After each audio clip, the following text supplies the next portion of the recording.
Perfect है, perfect किसी ने नहीं कहा। उसने कहा कि मैंने सुना फलां आदमी ये बात कह रहा था, फलां ने ये बात कही, कीला कीला कीला कीला। वो एक गुबार है और एक तूफान बदतमीजी है जिसको उसने जमा किया। यूं समझें कि एक फिलित डिपू है जिसमें हर आदमी ने आके अपने घर से जो कचरा है उसमें डाल दिया है। ये आपका कमाल है कि इसमें से आपने क्या उठाना है, आपने क्या उठाना है। तारीख के जिन सफ़हात में ये गिलाजत पड़ी हुई है, दूसरे सफ़े पर वहां पर अच्छी बातें भी लिखी हुई हैं कि जनाब ये बातें ठीक नहीं हैं। अल बिदाया के हवाले देने वाले बहुत मौजूद हैं, यहाँ बहुत मौजूद हैं, बड़े बड़े स्कॉलर मौजूद हैं। अल बिदाया व निहाया के इब्न कसीर के so called scholar, so called. लेकिन इतलान अर्ज है कि कभी यह भी पढ़ा कि इब्न कसीर सारी रिवायात को दे के आखिर में आके क्या कहते हैं, वो कहते हैं कि ये ऊपर जो कुछ मैंने दर्ज किया है ये सब फ्रॉड है, सब झूठ है, गलत है, असल हकीकत ये है, असल हकीकत ये है। उस तजिए को नहीं पढ़ते। वही बात हुई ना, ला तक़रबुस सलाह व अंतुम सुकारा। वही बात हुई ना कि नमाज मत पढ़ो व अंतुम सुकारा, तो याद नहीं है। यह है दजल, तहरीफ, तलबीस, जो यहूदियों से, यहूदियों की संगत, सोहबत और उनके कल्चर के अंदर जब मिक्सअप हुए हम, तो उसके नताइज में वो आदात और खसाइल मुसलमानों के अंदर भी वो दर आए, कमजोर ईमान वाले। इसलिए कि अगर वो सहाबा की सोहबत और संगत इख्तियार करें आज भी, तो इन बुरी बातों से और बुरी सिफतों से वो पाक हो जाएंगे, उनके अंदर अच्छी सिफतें आ जाएंगी। दोस्तों, ये बात तय हो गई। मैं आपको एक बात सुनाता हूँ। शाह अब्दुल रहीम रायपुरी रहमतुल्लाह अलैह बहुत बड़े आदमी थे, हजरत गंगोही से मुत्तसिल हैं, उनके खुलफा में हैं। और शाह अब्दुल कादिर रायपुरी रहमतुल्लाह अलैह की पीरो मुर्शिद, हमारे परदादा पीरो मुर्शिद। उनके सामने एक राव साहब थे, गुफ्तगू करते करते उन्होंने कहा हजरत मुआविया रजी अल्लाह तआला अन्हु के बारे में कुछ अल्फाज उनकी जबान से ऐसे निकले कि जो गुस्ताखी पर मबनी थे। तो हजरत शाह अब्दुल रहीम रायपुरी ने वहीं रोका, राव साहब, गालबन राव नियाज उनका नाम था, हजरत के ज़माने में लिखा हुआ है, ठहरिए, रुक जाइए। हाँ, ये क्या कह रहे हैं आप? फरमाया देखो, ये अल्लाह ताला का एक कुदरती निज़ाम है कि वो आमाल जो शान नबूवत से मुताबिकत रखते थे, उसके मुताबिक थे, वो सब के सब अल्लाह ने हुजूर अलैहिस्सलातु वस्सलाम के वजूद मुकद्दस पर उनको पूरा किया। और वो अमाल जो शान नबूवत के खिलाफ थे, उस शान के खिलाफ थे, उसके लिए अल्लाह ने सहाबा को पैदा किया और सहाबा के वजूद और उनकी जमात को सामने खड़ा करके वो सारे अमाल उनके ऊपर अल्लाह ने चलाए। ज़िना हुआ ना, हद जारी हुई, हजरत माइज पर हद जारी हुई, तो ये मकाम मासूमियत नहीं है, नबी तो पाक है।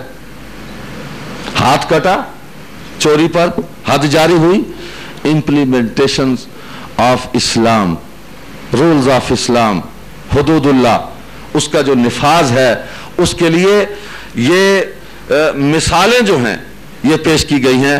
जिसे आप कहते हैं सुप्रीम कोर्ट की रूलिंग है, हाई कोर्ट की रूलिंग है, तो ये जो रूलिंग्स हैं ये मिसाल के लिए सहाबा के वजूद को पेश किया गया। उन्होंने कहा देखें, अपनी जबानों को बंद करो, सहाबा के बारे में मत बको, खामोश हो जाओ। उनके मामलात में हमें पढ़ने की जरूरत नहीं। आज मुझे मौजू ऐसा दिया गया, बड़ा खौफनाक मौजू है, पुलसरात है, और इस पर चलते हुए कई शख्सियात जो हैं, कई जो बैतुल मुकद्दस हमने खड़े किए हुए हैं, वो दाएं बाएं गिरने शुरू हो जाएंगे। और मेरे लिए बड़ा मसला, मेरे लिए तो मसला नहीं, आपके लिए मसला पैदा हो जाएगा। मैं ये करना नहीं चाहता। इसके लिए किसी और नशिस्त का एहतमाम करें, हम हों और तुम हों, फिर बातें हों, तो फिर आप भी सुनिएगा, वो कर देंगे। देखिए, सहाबा को पेश किया उन आमाल के लिए जो शान नबूवत के खिलाफ थे, और उन पर वो पूरी हुई, हुदूदुल्लाह जारी हुई, सहाबा को पाक किया गया। वयुज़क्कीहिम وَيُعَلِّمُهُمُ الْكِتَابَ وَالْحِكْمَةَ وَإِنْ كَانُوا مِنْ قَبْلُ لَفِي ضَلَالٍ مُبِينٍ۔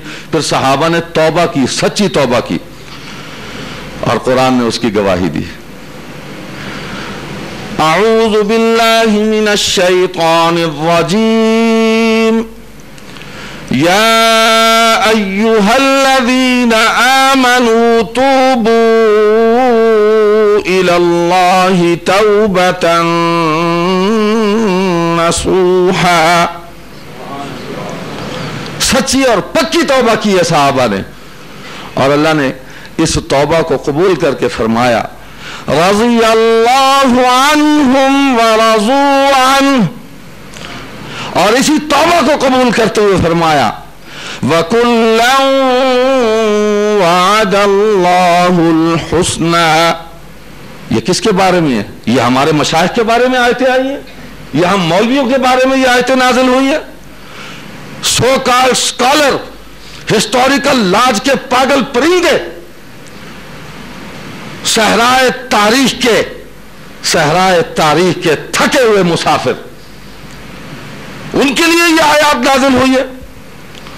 نہیں، یہ صحابہ کے لیے، جن کو اللہ نے معیت نبوی کے لیے جن کو چن لیا تھا، چنے ہوئے لوگ تھے۔ میں نہیں کہتا، خود حضور علیہ السلام فرماتے ہیں کہ جس طرح اللہ نے مجھے چنا، مجھے منتخب کیا بنی نوع انسان کی ہدایت و رہنمائی کے لیے، اسی طرح میرے صحابہ کو بھی خود اللہ نے چنا ہے اور میرے قدموں میں لا کے ان کو بٹھایا ہے۔ صرف صحابہ، حضور فرماتے ہیں کہ میری بیویوں کو بھی اللہ نے خود چن کے میرے نکاح میں دیا ہے،